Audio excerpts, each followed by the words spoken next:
কোচ বংশৰ শ্ৰেষ্ঠ ৰজাজনৰ নাম কি আছিল? নৰনাৰায়ণ। শৰাইঘাটৰ ৰণ কোনজন আহোম ৰজাৰ দিনত হৈছিল? চক্ৰধ্বজ সিংহৰ দিনত হৈছিল। শৰাইঘাটৰ ৰণত আহোমৰ সেনাপতি কোন আছিল? লাচিত বৰফুকন।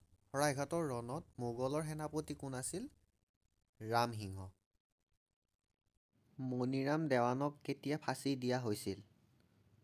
১৮৫৮ চনৰ ২৬ ফেব্ৰুৱাৰীত মণিৰাম দেৱানক ফাঁচি দিয়া হৈছিল। আহোমৰ সৰ্বপ্ৰথম ৰজাজনৰ নাম কি আছিল আৰু তেওঁ কিমান বছৰ ৰাজত্ব কৰিছিল?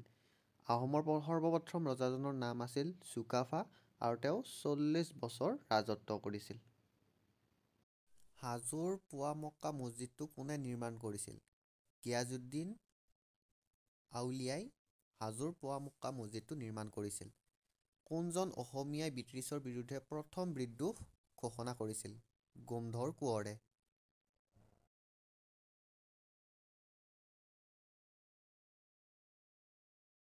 ধোদৰ আলি কোনজন ৰজাৰ দিনত নিৰ্মাণ কৰিছিল? স্বৰ্গদেউ গদাধৰ সিংহৰ দিনত ধোদৰ আলি নিৰ্মাণ কৰিছিল। স্বৰ্গদেউ ৰুদ্ৰসিংহৰ পূৰ্বৰ নাম কি আছিল? লাই কোঁৱৰ। নেঘেৰিটিঙৰ শিৱদৌল কোনে নিৰ্মাণ কৰাইছিল? স্বৰ্গদেউ ৰাজেশ্বৰ সিংহই। আহোমৰ প্ৰথম ৰাজধানী ক'ত আছিল? চৰাইদেউত। বৰ্মন বংশৰ শেষ ৰজাজন কোন আছিল?